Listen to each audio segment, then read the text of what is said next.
اعوذ باللہ من الشیطان الرجیم، بسم اللہ الرحمن الرحیم۔ آپ نے ابو لہب کی بیٹی درہ کا واقعہ سنا ہوگا۔ جب اس کے باپ نے سختی کر کے اسے باندھ دیا، وہ سمجھتا تھا درہ میری ہے، اور درہ سمجھتی تھی کہ میں اللہ کی ہوں۔ اس نے حقیقت پہچان لی تھی اور ماں باپ نے حقیقت نہیں پہچانی۔ نتیجہ کیا نکلا؟ درہ چلی گئی، اس نے ماں باپ کو چھوڑ دیا، اس نے ہجرت کر لی۔ وہ آپ صلی اللہ علیہ وسلم کے پاس پہنچ گئی، اور یہ اکیلی درہ نہیں تھی، ہر گھر میں یہی صورتحال تھی۔ اتنی بڑی قربانیاں لوگوں نے کیسے دے لیں؟ لوگوں کی محبتوں کے رشتے کیسے ٹوٹے؟ گھر والوں کے ساتھ تعلقات کیسے ختم ہوئے؟ حالانکہ اسلام تو گھر والوں کا حق ادا کرنے کے لیے کہتا ہے، ان کو رب کے ساتھ جوڑنے کا حکم دیتا ہے، ان کے ساتھ حسن سلوک کا حکم دیتا ہے۔ لیکن یہ تاریخ کا کیسا موڑ ہے جہاں پر ہم دیکھتے ہیں لوگ جدا ہو رہے ہیں۔ ان کا عقیدہ کیا بدلا کہ ان کی سوچ ہی بدل گئی، ان کا رخ ہی بدل گیا۔ آپ صلی اللہ علیہ وسلم نے بنیادی طور پر ان کے دل کی گرہ کھولنے کے لیے ان پر محنت کی، ان تک حق پہنچایا۔ آپ صلی اللہ علیہ وسلم رسول حق پہنچانے والا ہوتا ہے۔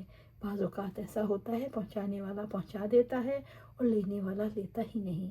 مثلاً آپ کا چہرہ دوسری طرف ہے اور آپ کسی کے ہاتھ میں گلاس پکڑا رہے ہیں، اور دوسرے فرد نے بھی کسی اور طرف چہرہ کیا ہوا ہے۔ اب گلاس کہاں جائے گا؟ نیچے۔ گلاس ٹوٹ جائے گا، ٹوٹنے پر دونوں پارٹیاں چونکیں گی، لیکن گلاس ٹوٹ چکا ہوگا۔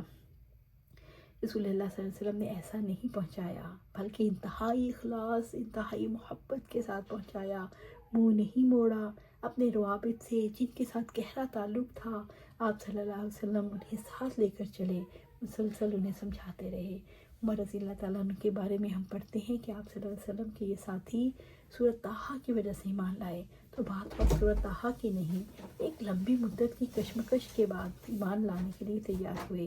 اس کا مطلب یہ ہے مسلسل آپ صلی اللہ علیہ وسلم اور آپ صلی اللہ علیہ وسلم کے ساتھ ان کے ساتھ انفرادی ملاقاتیں کرتے رہے، لوگوں کو بیٹھ کر سمجھا رہے تھے حقیقت کیا ہے۔ حقیقت کو سمجھانے کے لیے بہت مشکلات پیش آ رہی تھیں، لیکن جو فرد پھر سمجھ جاتا، جس کے دل کی گرہ کھل جاتی، وہ پکا ہو جاتا، پھر وہ ہر قسم کی قربانیاں دینے کے لیے تیار ہو جاتا۔ اور ایسا کیسے ہو جاتا؟ اس لیے کہ اسے سمجھ آ جاتی کہ میں مشقت میں ہوں، اور میں نے اگر رب کا راستہ اختیار نہ کیا تو آئندہ ہمیشہ کے لیے یہ مشقت میرے اوپر لاگو ہو جائے گی۔